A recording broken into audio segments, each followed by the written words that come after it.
Breaking news in the Bronx. This is Bronx Fan Central. This is Ryan Carter. And today I need to talk about two moves happening right now in the market, because one of them could change the Yankees in a way we haven't seen in years. Two names. Two completely different scenarios. One is struggling, but still hides potential that big teams have already sniffed out. The other, he's pitching so well that he's become the most coveted pitcher in the league. And the Yankees are involved in both. That's not a coincidence. That's strategy. Now I want to know what you think about this. The baseball trade market is already heating up, and two names are dominating conversations behind the scenes right now. Luis Severino and Sandy Alcantara. One is a pitcher the world has already written off. The other is performing so well that the Marlins will need an absurd offer to even consider letting him go. The detail. The New York Yankees are being mentioned as a possible destination in both cases. Severino is with the Oakland Athletics this season, and the numbers don't lie. A 6.20 ERA in 5 starts. For those who may not remember, this is the same guy who was once one of the most dominant pitchers in the league. But his career tells a different story. A 3.97 ERA across his entire major league career. So the question everyone is asking in the hallways is this a permanent decline or just a rough stretch? If you followed the Yankees for years, you know exactly what I'm talking about. You remember Severino in 2017, 2018, that guy was untouchable. He had seasons with an ERA below 3.00, made the All-Star team, and terrified every lineup he faced.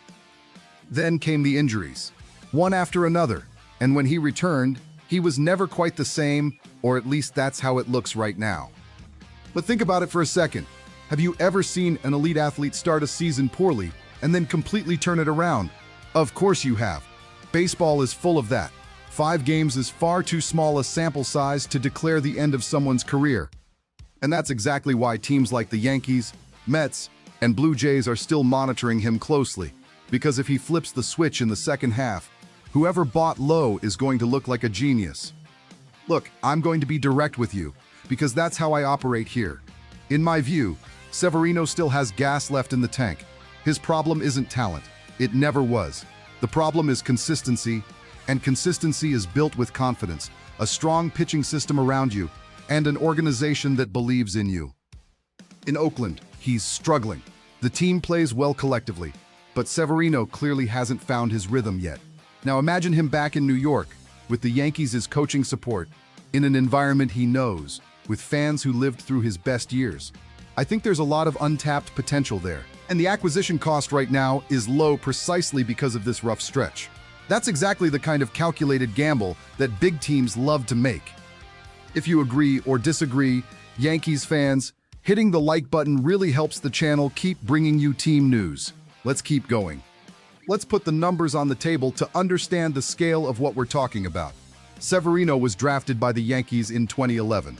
He came up through the system, debuted in the majors in 2015, and between 2017 and 2018 he was, without exaggeration, one of the 5 best starting pitchers in the entire league. In 2017, he finished the season with a 2.98 ERA and 230 strikeouts. In 2018, he made the All-Star game as one of the most voted representatives of the American League. After that, the injuries came. Shoulder, groin, elbow. Tommy John surgery in 2020. He lost 2 full seasons. When he came back, the Yankees had changed, the market had changed, and Severino had to prove from scratch that he was still competitive. In my view, he never had a real window to do that with full health and continuity. 5 bad starts in a new season don't erase what this guy built. You don't throw away a career 3.97 ERA because of 5 tough outings. Now switch the channel for a second, because the second name in this story is completely different and maybe even more important in understanding what could happen with the Yankees in this trade window. Sandy Alcantara. If you follow baseball, you already know who he is. But if someone is new to the sport, let me explain. Alcantara won the Cy Young Award in 2022 with the Marlins. He finished that season with a 2.28 ERA.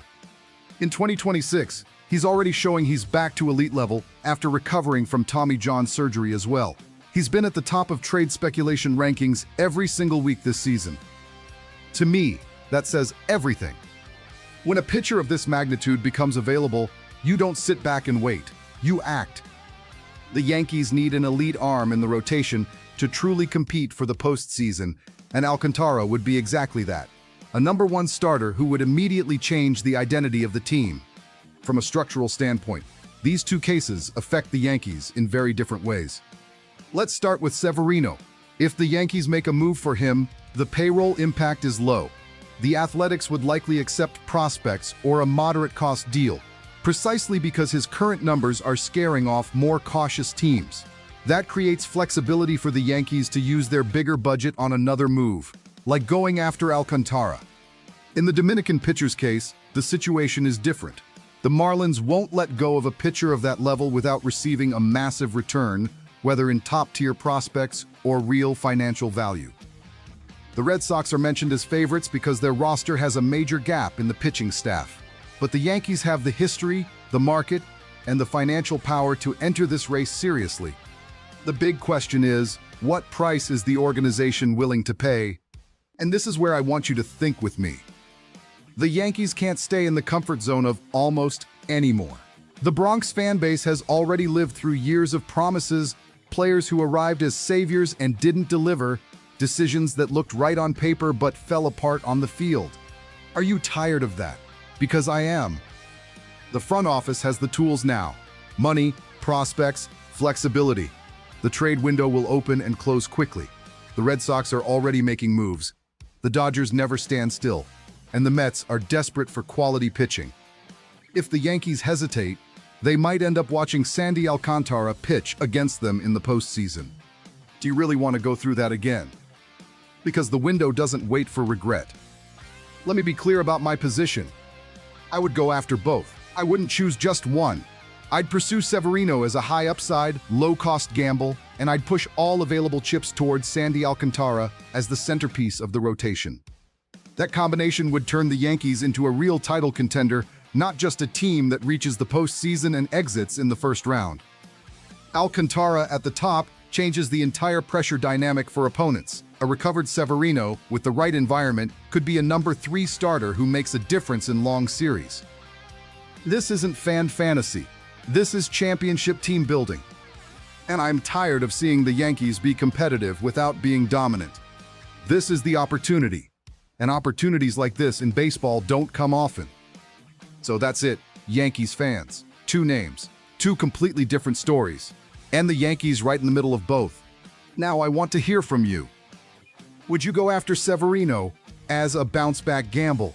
Would you pay the price the Marlins are going to demand for Alcantara? Or would you pass on both and trust the current roster? Let me know in the comments. This channel exists because of this conversation we have here. And if you made it all the way to the end of this video, you already know it's worth sticking around. Subscribe, turn on notifications, and I'll see you in the next one. Because the market is going to move fast, and you're going to want to be here when it does.